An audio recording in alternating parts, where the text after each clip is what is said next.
કચ્છના દરિયાઈ સરહદીય વિસ્તારમાં નશીલા પદાર્થો મળવાનો સિલસિલો યથાવત છે। મોડી સાંજે બીએસએફના જવાનો જ્યારે કુંડી બેટ પાસે પેટ્રોલિંગ કરી રહ્યા હતા ત્યારે તેમને વધુ 10 ચરસના પેકેટ બિનવારસી હાલતમાં મળી આવ્યા। રવિવારથી અત્યાર સુધીમાં મોટા પીર, સુગર બેટ અને કુંડી બેટ વિસ્તારમાંથી સતત 10-10ના જથ્થામાં પેકેટો મળી રહ્યા છે।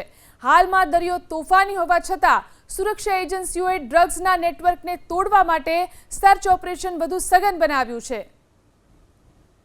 તો વધુ એકવાર ચરસના પેકેટ મળી આવ્યા છે કચ્છના દરિયાકાંઠેથી।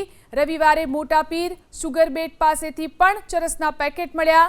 10-10ના પેકેટના જથ્થામાં આ ડ્રગ્સ મળી આવ્યું છે।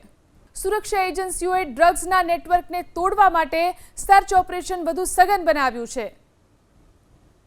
તો વધુ એકવાર ચરસના પેકેટ મળી આવ્યા છે કચ્છના દરિયાકાંઠેથી। રવિવારે મોટા પીર, સુગર બેટ પાસેથી પણ ચરસના પેકેટ મળ્યા। 10-10ના પેકેટના જથ્થામાં આ ડ્રગ્સ મળી આવ્યું છે।